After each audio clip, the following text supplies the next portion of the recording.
এই মুহূর্তে আমরা রয়েছি রানীখং ধর্মপল্লী, জোসেফের ধর্মপল্লী। এটা এই যে জোসেফের কিন্তু একটা ছবি বা একটা ভাস্কর্য ওখানে রয়েছেন।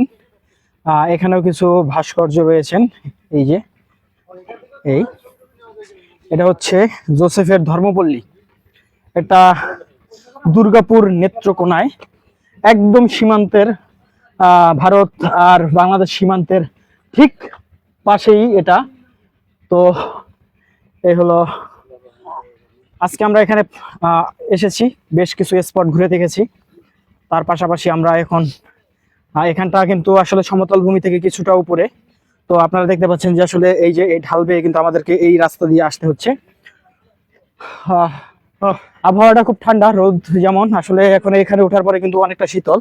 আর আপনাদেরকে যদি এই ফাঁকা জায়গাটা থেকে দেখানোর চেষ্টা করি, ওই যে দেখা যাচ্ছে পাহাড়, ওই যে পাহাড়, ওই পাহাড়ের পরে কিন্তু কাঁটাতারের বেড়া আছে, মানে বাংলাদেশ আর ভারতের যে সীমান্ত সেটা কিন্তু ওখানে রয়েছে।